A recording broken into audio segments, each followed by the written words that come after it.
أشرقت نفسي بنور من فؤادي حينما رددت يا رب العباد. بسم الله الرحمن الرحيم.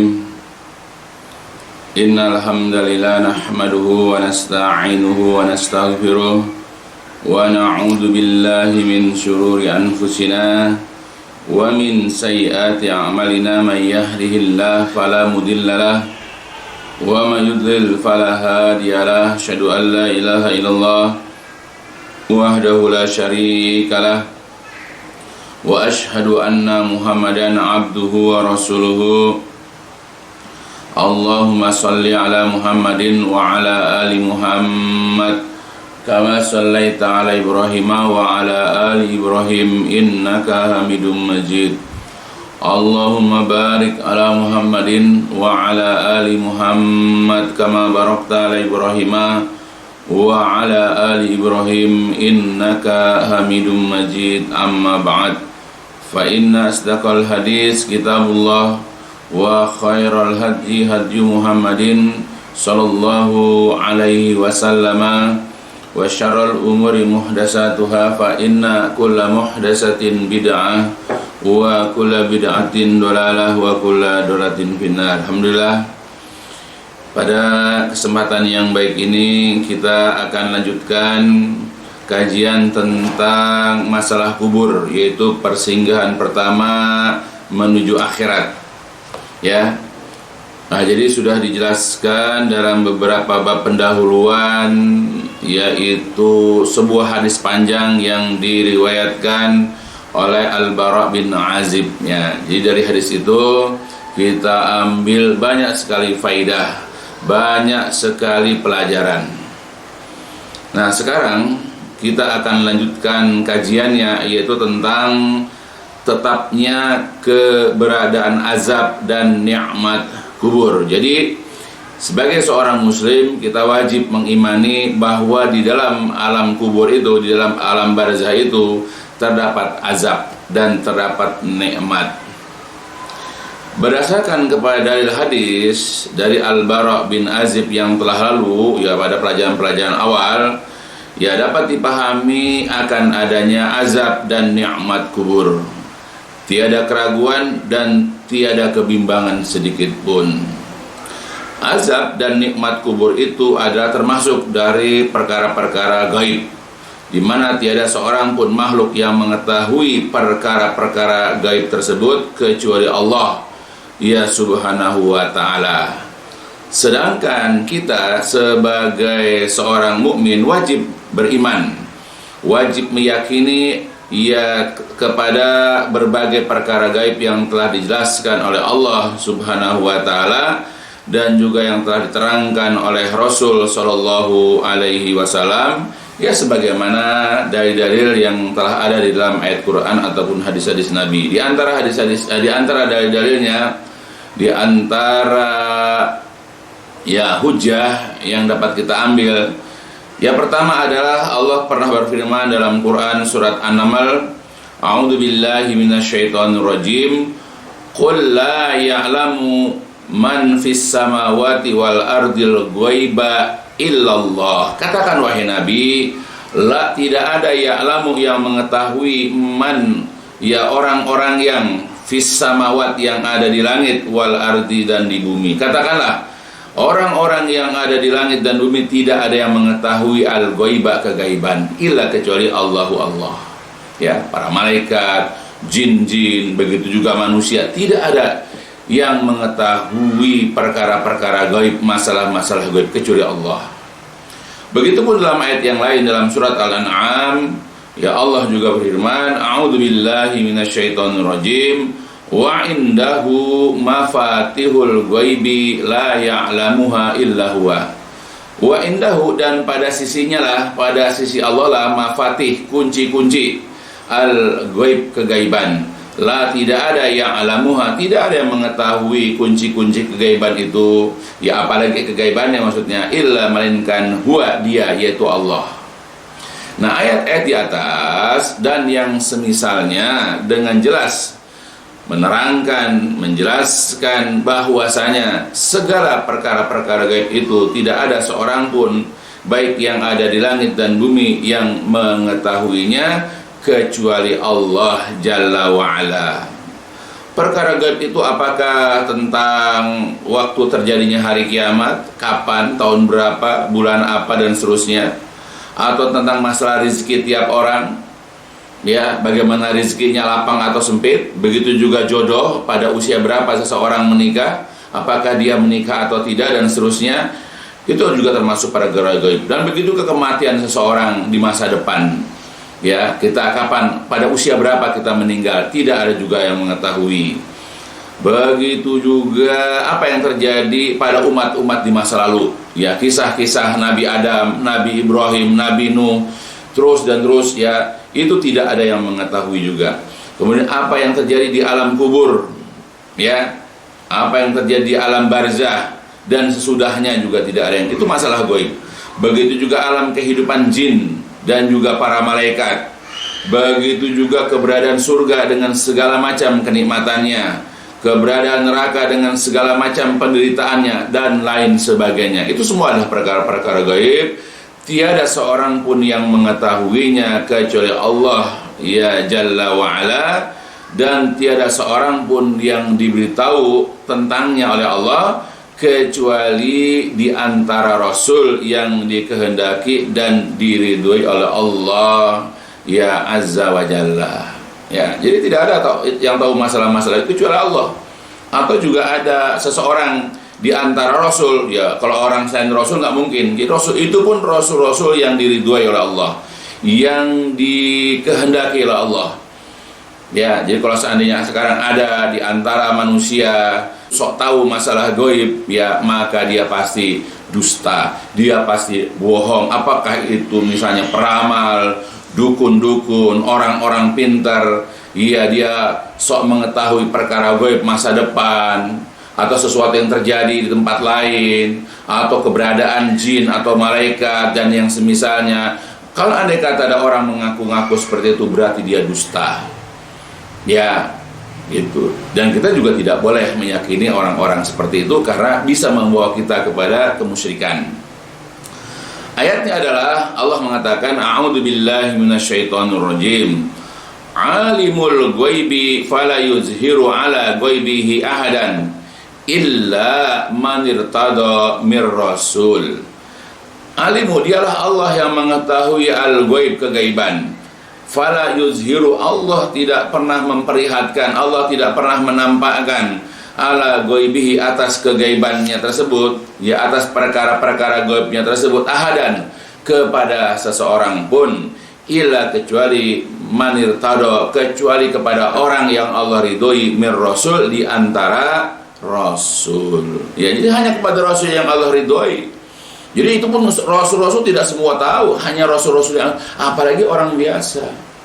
Jadi setelah kita memahami bahwa tidak ada seseorang pun yang mengetahui perkara-perkara gaib kecuali rasul yang diridhoinya, terutama dalam masalah alam barzah atau kubur ini, karena ini babnya, maka kita mesti mengembalikan persoalan ini kepada Allah Subhanahu wa ta'ala dan juga kepada Rasulnya Shallallahu Alaihi Wasallam.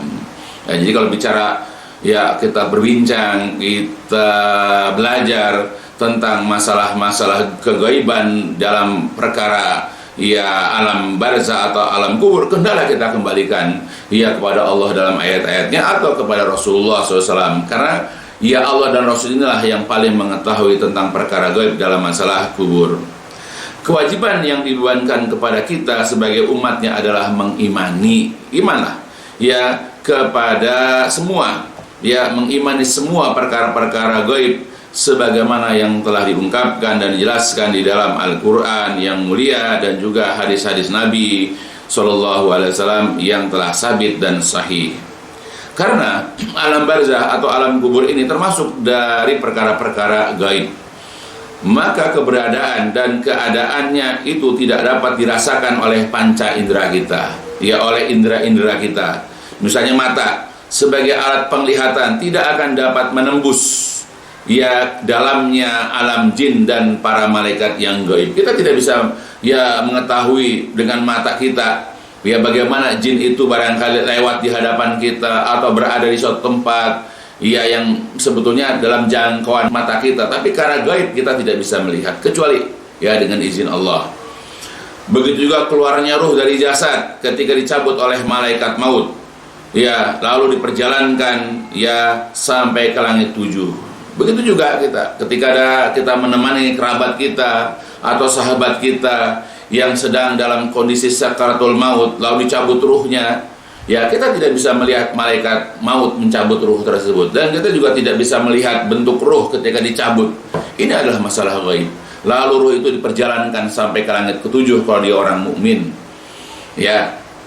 Kemudian juga tentang datangnya malaikat maut dan juga para malaikat penyertanya alaihimussalam kepada setiap orang yang telah ditetapkan kematian atasnya. Itu juga gaib, kita nggak lihat ya, seperti ketika ada orang tidak wafat misalnya dalam kondisi sakaratul maut, lalu di situ sudah datang malaikat-malaikat penyerta dari malaikat maut, lalu kemudian datanglah malaikat maut, kita yang berada di situ tidak merasakan kehadiran mereka, tidak melihat siapa saja malaikat-malaikat yang ada di situ dan bagaimana bentuknya.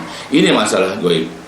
Begitupun kondisi para penghuni kubur dengan segala macam kenikmatan atau azab dia, dan juga keberadaan amal yang baik atau yang buruk yang menemani para penghuni kubur yang diserupakan dengan seseorang yang berwajah tampan ya ataupun jelek ya. Kita tidak bisa melihat apa yang terjadi di alam kubur ya, kedatangan malaikat mungkar nakir misalnya, lalu kemudian melihat orang yang di dalam kubur itu mendapatkan nikmat ataupun azab kubur, tidak bisa kita, walaupun barangkali kita masukkan ya katakanlah CCTV untuk melihat kondisi orang yang di dalam kubur. Begitu juga ya tentang ya orang yang menemani orang yang sudah mati itu ya, yaitu adalah amal baik atau amal buruknya yang diserupakan wajahnya itu dengan wajah yang tampan atau yang jelek. Nah, kita tidak tahu ya. Begitu juga telinga sebagai alat pendengaran tidak dapat mendengar ucapan malaikat maut alaihissalam ketika mencabut nyawa seorang hamba yang mengatakan ya keluarkanlah nyawa kalian ya menuju kepada keridhaan ya, menuju kepada rahmat Allah. Itu bagi orang mukmin. Begitu juga kepada orang kafir, malaikat maut mengatakan keluarkan nyawa kalian menuju kepada kemurkaan dan kemarahan dari Allah dan seterusnya. Nah, kita yang hadir ya pada saat itu ya, karena kita barangkali berada di IGD, di situ banyak berjenis orang yang sedang sakit, dan misalnya kita menyaksikan ada seseorang ya dalam kondisi merenggang nyawa ya, kalau dia ya orang mukmin, kita tidak bisa melihat bagaimana malaikat maut mencabut nyawa itu dengan mengeluarkan kata-kata. Begitu juga kalau andai kata orang kafir, kita juga tidak mendengar malaikat maut ya mengucapkan kata-kata ya sebagaimana diucapkan kepada orang kafir misalnya. Ini masalah gaib.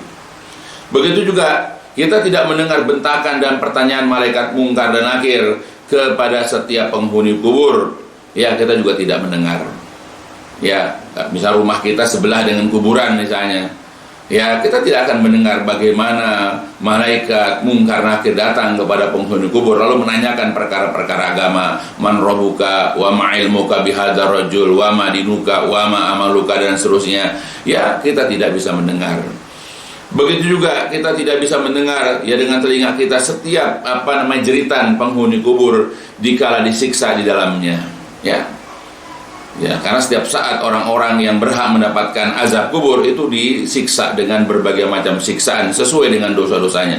Dan kita orang yang kebetulan lewat di situ, ya misalnya rumah kita juga kebetulan berdekatan dengan kuburan misalnya, tidak akan dapat mendengar. Karena yang mendengar itu hanyalah ya binatang-binatang. Ya, jadi ketika orang yang diazab di dalam kubur itu disiksa, ya mereka menjerit. Semua makhluk dapat mendengar kecuali jin dan manusia. Seandainya kita mendengar teriakan, jeritan orang yang ada di dalam kubur itu ketika disiksa, tentu kita akan pingsan. Ya, tapi kita tidak mendengarnya. Kita lihat di kubur itu adem-adem saja. tidak terjadi apa-apa. Padahal di dalamnya, di alam kubur, di alam barzah itu banyak orang sedang menderita karena diazab. Atau di dalam kuburan itu banyak orang-orang yang sedang merasakan kenikmatan-kenikmatan kubur, tetapi kita tidak bisa mendengar ucapan-ucapan kenikmatan mereka. Begitupun hidung sebagai indera penciuman tidak akan dapat merasakan harumnya wewangian ruh orang mukmin yang keluar dari jasadnya, atau juga tidak dapat mencium bau busuknya ruh orang kafir atau orang munafik yang tercabut dari tubuhnya dan lain sebagainya. Ya, kita hidung pun begitu. Karena ini masalah gaib, ya. Maka kewajiban bagi setiap mukmin adalah menerima dan membenarkan semua berita-berita tentang kegaiban yang telah diwartakan oleh Allah Subhanahu wa taala dalam Al-Qur'an yang mulia, dan juga yang telah dikabarkan oleh Rasulullah SAW di dalam hadis-hadisnya yang sahih, yang telah sabit darinya tanpa keraguan dan tanpa kebimbangan sedikit pun. Ya, sebagaimana Allah juga pernah mengatakan, a'udzubillahi minasyaitonirrajim, alif lam mim, dzalikal kitabu la raiba fihi hudalil muttaqin alladzina yu'minuna bil ghaib. Al-ayah. Alif lam mim, kitab Al-Qur'an itu tidak ada keraguan-raguan padanya. Kitab Al-Quran itu adalah petunjuk bagi orang-orang bertakwa. Nah, siapa orang bertakwa? Yaitu alladzina yu'minuna bil ghaib, yaitu mereka yang beriman kepada yang gaib, kepada perkara-perkara yang gaib. Nah, jadi kalau kita orang-orang bertakwa, di mana menjadikan Al-Quran sebagai petunjuk buat kita, di antara sifat orang-orang bertakwa adalah mengimani perkara-perkara gaib. Maka tidak boleh ragu sedikit pun, tidak boleh bimbang sedikit pun tentang perkara gaib. Ya, di antaranya adalah yaitu kehidupan sesudah kematian, yaitu di alam kubur, di alam barzah. Berkata Syekh Muhammad bin Shalih Al-Utsaimin bahwa keadaan alam barzah atau kubur itu termasuk dari perkara-perkara gaib yang tidak dapat dirasakan oleh panca indera. Ya. Seandainya dapat dirasakan oleh panca indera, niscaya akan hilanglah, akan lenyaplah faidah iman terhadap perkara gaib, dan orang-orang yang mengimani dan yang mengingkari di dalam membenarkannya tentulah menjadi sama. Jadi nggak ada bedanya orang yang beriman dan yang ingkar kalau begitu. Ya, kalau panca indera itu dapat merasakannya. Makanya panca indera tidak dapat merasakan, tidak dapat melihat, tidak dapat mendengar, tidak bisa mencium bau busuk ataupun bau wangi. Ya, ini supaya bisa dibedakan mana orang beriman, mana orang kafir. Ya, makanya iman itu di sini dalam hal perkara-perkara yang tidak bisa dirasakan oleh panca indera. Nah, itu sebagaimana dalam kitabnya Majmu' Fatawa Al-Aqidah. Apalagi mengimani perkara-perkara setelah mati itu merupakan bahagian dari beriman kepada hari akhir, beriman kepada hari kiamat. Hal ini sebagaimana telah dikatakan oleh Al-Allamah Muhammad Khalil Kharas rahimahullah ketika menjelaskan kitab Al-Aqidah Al-Wasitiyah. Kata beliau, apabila iman kepada hari akhir ini merupakan salah satu bahagian dari 6 rukun yang keimanan itu dapat tegak atasnya, maka beriman kepadanya dengan keimanan yang utuh lagi sempurna tidak akan terwujud kecuali jika seorang hamba beriman kepada apa saja yang telah dikabarkan oleh Nabi SAW dari beberapa perkara gaib yang terjadi setelah kematian. Ya, kan kita ada rukun iman tuh. Nah, salah satu iman itu adalah iman kepada hari akhir misalnya, iman kepada Rasul misalnya. Nah, di antara bentuk keimanan kita supaya utuh dan sempurna adalah kita wajib beriman kepada apapun yang dikabarkan, apapun yang diberitakan oleh Nabi Muhammad SAW, terutama yang berkenaan dengan perkara-perkara gaib yang terjadi setelah kematian. Ya, itu. Jadi kalau andai kata kita ini misalnya tidak mengimani, berarti iman kita nggak utuh, iman kita nggak sempurna, dan boleh jadi kita juga termasuk golongan kafirin. Itu menurut Al-Allamah Muhammad Khalil Kharas. Begitupun dikatakan oleh Syekh Muhammad bin Shalih Al-Utsaimin rahimahullah. Kata dia, ucapan yaitu saya Islam mengimani seluruh yang dikabarkan oleh Nabi SAW dari apa yang terjadi setelah kematian, semuanya itu masuk ke dalam keimanan kepada hari akhir. Karena manusia itu jika telah mati, maka ia telah masuk ke dalam kehidupan hari akhir. Oleh karena itulah dikatakan barang siapa yang telah mati, maka kiamatnya itu telah tegak atasnya. Jadi orang kalau sudah mati berarti dia sudah merasakan hari kiamat. Maka semua yang terjadi setelah kematian itu sesungguhnya hal itu termasuk dari kehidupan hari akhir. Jadi orang ketika menjelang matinya sampai dimasukkan ke dalam liang kubur, itu sudah masuk ke dalam kategori hari akhir. Makanya kita beriman kepada hari akhir itu bukan hanya beriman kepada surga dan neraka, tapi prosesnya. Dari orang mati ditanya oleh malaikat mungkar nakir dan seterusnya harus juga kita imani.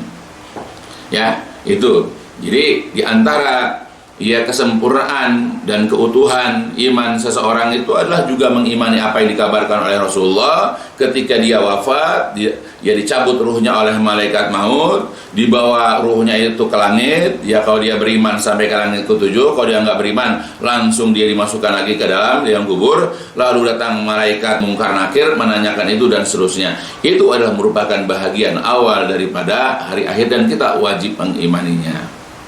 Adapun kebenaran adanya siksa kubur ada sebagaimana telah dijelaskan dan diterangkan di dalam beberapa hadis di bawah ini. Rasul sendiri sudah menjelaskan bahwa nikmat dan azab kubur itu ada. Yang pertama adalah anna Aisyata anna Yahudiyah dakhalat 'alaiha fadakarat azabal qabri faqalat laha a'adzakillah min azabil qabri fasa'alat Aisyah Rasulullah SAW an azabil qabri faqala na'am azabul qabri haqqun.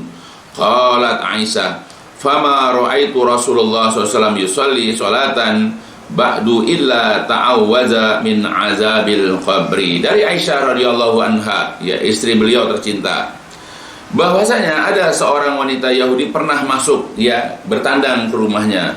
Lalu wanita tersebut menceritakan tentang masalah azab kubur. Yaitu wanita Yahudi itu berkata kepadanya, yaitu kepada Aisyah, semoga Allah menjagamu dari azab kubur. Lalu setelah wanita Yahudi itu pergi, lalu kemudian datang Rasulullah, lalu Aisyah radhiyallahu anha bertanya kepada Rasulullah SAW tentang azab kubur. Kemudian beliau menjawab, azab kubur itu benar, ada maksudnya. Berkata Aisyah, maka aku tidaklah melihat Rasulullah SAW mengerjakan satu sholat melainkan ia pasti berlindung kepada Allah dari azab kubur. Nah, ini sebagaimana telah diriwayatkan oleh Imam Ahmad dan juga Imam An-Nasai. Dalam hadis yang lain, Ana Aisyah qalat dakhalat alayya ajuzani min ujuzi yahudil Madinah faqalata inna ahlal kubur yu'azzabuna fi kuburihim. Qalat fakadzabtuhuma walam ud'im an usaddiqahuma fa kharajata wa dakhala alayya Rasulullah sallallahu alaihi wasallam faqultu lahu ya Rasulullah inna ajuzaini min ujuzi yahudil Madinah dakhalata alayya fa za'amata anna ahlal kubur yu'azzabuna fi kuburihim fa qala sadaqata innahum yu'azzabuna azaban tasma'uhu al-bahaim. Qalat fama ra'aituhu ba'du fi salatin illa yata'awwazu min azabil qabri. Dari Aisyah radhiyallahu anha berkata, pernah masuk menemuiku dua orang wanita lanjut usia, dua orang wanita tua dari para wanita lanjut usia Yahudi yang berada di kota Madinah. Lalu kedua perempuan Yahudi itu berkata kepadaku, sesungguhnya penghuni kubur itu akan disiksa di alam kubur mereka. Aisyah berkata, aku waktu itu mendustakan keduanya, yaitu tidak membenarkan, tidak mengiyakan, karena belum sampai kepada Aisyah istri Nabi itu bahwa azab dan nikmat kubur itu ada. Makanya dia langsung gak percaya, apalagi Yahudi yang terkenal dengan pendusta. Maka istri Nabi itu tidak langsung membenarkannya, tapi mendustakannya. Kemudian keduanya pun pergi keluar, sudah pulang. Tak lama berselang datanglah Rasulullah SAW masuk menemuiku. Lalu aku pun bergegas bertanya kepada beliau, "Ya Rasulullah, sesungguhnya tadi ada 2 orang wanita lanjut usia, 2 orang wanita tua dari para wanita lanjut usia Yahudi yang berada di kota Madinah. Ya, keduanya masuk menemuiku. Keduanya menyangka bahwasanya penghuni-penghuni kubur itu disiksa di alam kubur mereka. Maka beliau bersabda, kedua wanita itu benar. Kedua wanita tua Yahudi itu benar. Sesungguhnya mereka akan disiksa dengan satu siksaan yang dapat didengar oleh sekalian makhluk, oleh sekalian binatang, bahaim." Ya, Aisyah kemudian berkata, "Maka tidaklah aku melihatnya setelah kejadian itu di dalam satu sholat, melainkan ia atau beliau Rasulullah itu berlindung dari siksa kubur." Hadis ini ada dalam riwayat Imam Muslim. Ya, nah jadi ini juga dasar buat kita bahwa kalau suatu kebenaran kendati pun datang dari orang Yahudi, kita wajib benarkan. Ya, mungkin nanti dalam bab ayat yang lain akan dijelaskan. Jadi 2 hadis ini menjelaskan kepada kita bahwa Rasulullah membenarkan bahwa azab kubur itu benar adanya. Nah, makanya sejak saat itulah Rasulullah di setiap sholat, yaitu ketika selesai dari tahiyat, ya, ketika selesai dari sholawat Ibrahimiyah, sebelum salam, Rasulullah SAW selalu berlindung dari 4 perkara, dan salah satunya adalah berlindung dari azab kubur. Hadis yang lain, an Zaid bin Sabit radhiyallahu an qala bainaman nabi fi haitin li Bani Najjar ala baghalatin lahu wa nahnu ma'ahu hadat bihi faqadat tulqihi wa ida aqburun sittah aw khamsah aw arba'ah qala kada kana yaqulul Jurairi faqala may ya'rifu asaba hadhil aqbur faqala rajul ana qala famata mata haula qala matu fil isyraq faqala inna hadhil ummah tubtala fi kuburiha falaula an tadafanu la da'autullah ay yusmi'akum min azabil qabri alladhi asma'u minhu summa aqbala alaina biwajhi faqala ta'awwadu billah min azabil qabri faqalu na'udzu billahi min azabil qabri qala ta'awwadu billahi minal fitani ma zahara minha wa ma batan qalu na'udzu billahi minal fitani ma zahara minha wa ma batan qala ta'awadu billahi min fitnatid dajjal qalu na'udzu billahi min fitnatid dajjal. Dari Zaid bin Sabit berkata, ketika Rasul SAW di sebuah kebun milik Bani Najjar di atas Baghal, ya, yaitu hewan ya dari peranakan kuda dan keledai. Nah, Nabi waktu duduk di Baghal itu, ya milik beliau, sedangkan kami waktu itu sedang bersamanya. Tiba-tiba Baghal tersebut menghindar dan hampir-hampir ia menjatuhkan Rasulullah SAW. Sekonyong-konyong di situ Nabi lihat ada 5 atau 4 buah kuburan. Berkata Ibnu Ulayyah, ya, demikian dikatakan oleh Al-Jurairi. Lalu beliau berkata, siapakah yang mengetahui siapakah penghuni kubur ini? Seorang lelaki menjawab, saya. Beliau bertanya, kapankah mereka ini mati? Ia menjawab, mereka mati itu masih di masa kemusyrikan atau di masa jahiliyah. Lalu beliau bersabda, sesungguhnya umat ini akan diuji di dalam kuburnya. Kalaulah kalian tidak saling menguburkan, niscaya aku akan memohon kepada Allah agar memperdengarkan kalian dari siksa kubur yang aku mendengarnya. Lalu beliau menghadap kami dengan wajahnya dan berkata, berlindunglah kalian dari siksa neraka. Ya, mereka berkata, kami berlindung kepada Allah dari siksa neraka. Beliau berkata lagi, berlindunglah kalian dari siksa kubur. Mereka berkata, kami berlindung kepada Allah dari siksa kubur. Beliau berkata lagi, berlindunglah kalian dari berbagai macam fitnah yang nampak maupun yang tersembunyi. Mereka berkata, kami berlindung kepada Allah dari berbagai fitnah yang nampak maupun yang tersembunyi. Ya, beliau berkata lagi, berlindunglah kalian dari fitnah Dajjal. Mereka berkata, kami berlindung kepada Allah dari fitnah Dajjal. Nah, di sini dikeluarkan oleh Imam Muslim dan juga Imam Ahmad. Ya, nah ini kisah yang pernah terjadi pada masa Rasulullah. Ya, pada saat Rasulullah melihat kuburan, ya beberapa kuburan yang itu adalah kuburan orang-orang musyrik atau orang-orang yang masih jahiliyah, ya Nabi melihatlah kondisinya itu sedang diazab. Nah, makanya Rasul menjelaskan kepada umat bahwa umat ini yaitu umat Islam ya akan diberikan cobaan, ya akan diberikan bala, di dalam kuburnya. Nah itu ya, jadi umat Islam ini akan diuji, akan diberikan cobaan di dalam kuburnya dengan pertanyaan-pertanyaan. Nah, makanya kalaulah ya kalian itu tidak saling menguburkan, ya karena kita memang disunahkan untuk saling menguburkan. Yang ada yang wafat dikuburkan sama orang-orang yang masih hidup, ya karena ini termasuk fardu kifayah. Nah, kalau seandainya tidak saling menguburkan, ya Rasul akan memohon kepada Allah agar umatnya dapat mendengar itu apa yang ada di dalam kubur. Tapi karena memang mereka saling menguburkan, ya nanti khawatirnya mereka jadi takut ke kuburan, ya makanya Nabi tidak memohonkan. Jadi artinya berdasarkan kepada hadis ini bahwa azab kubur itu ada. Nah, berkata Syekh Albani rahimahullah, di dalam hadis ini terdapat isbat, ya atau penetapan adanya siksa kubur. Hadis-hadis di dalam hal ini adalah mutawatir, ya banyak sahabat yang meriwayatkan, maka tiada ruang untuk keraguan padanya dengan sangkaan bahwasanya hadis-hadis ini adalah hadis ahad. Kalaulah kami terima bahwasanya hadis-hadis tersebut memang adalah hadis ahad, maka tetap wajib menerimanya karena Al-Quran telah mempersaksikannya. Allah Subhanahu wa Ta'ala telah berfirman, ya, dan Fir'aun beserta kaumnya dikepung oleh azab yang amat buruk.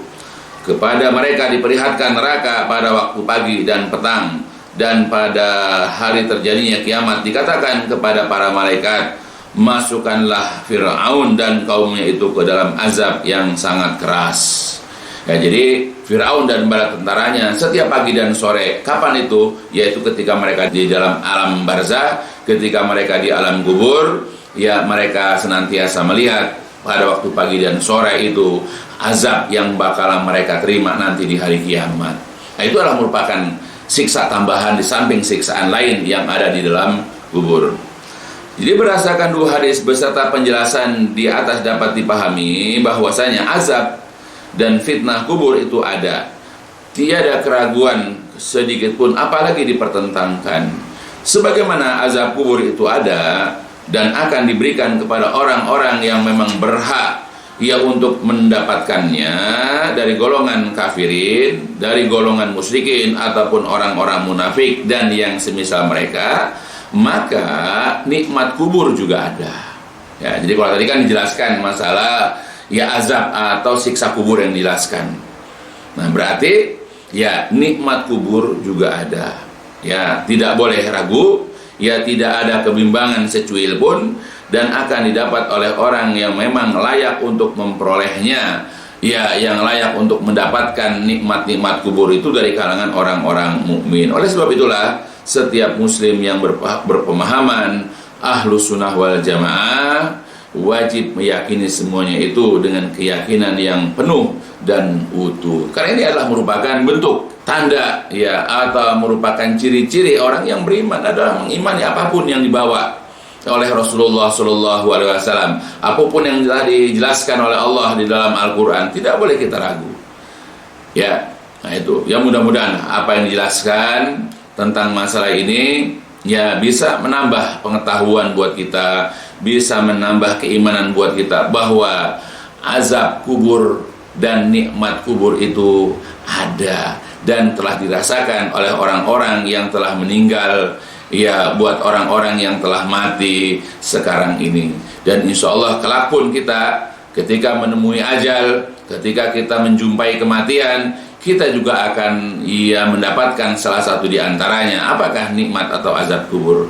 Tetapi kita memohon kepada Allah, kita berharap kepada Allah dengan harapan yang sangat penuh ya mudah-mudahan Allah menjauhkan kita dari azab. Mudah-mudahan Allah ini menghindarkan kita dari siksa kubur, dan mudah-mudahan Allah memberikan kepada kita kenikmatan yang ada di dalam kubur. Ya mudah-mudahan kita selamat ya dari siksa kubur ya karena perih dan pedihnya siksa kubur ini. Ya maka sebab itu juga nanti akan dijelaskan jenis-jenis azab kubur dan juga amalan-amalan yang dapat menyeret pelakunya mendapatkan azab kubur. Begitupun ya kita akan jelaskan nanti, kita akan sama-sama pelajari tentang aneka ragam daripada kenikmatan-kenikmatan kubur dan amalan-amalan yang dapat memasukkan kita, yang dapat menjadikan kita memperoleh ya kenikmatan-kenikmatan di dalam kubur. Ya untuk sementara ya agar tidak terlalu panjang kita cukupkan dulu sampai di sini.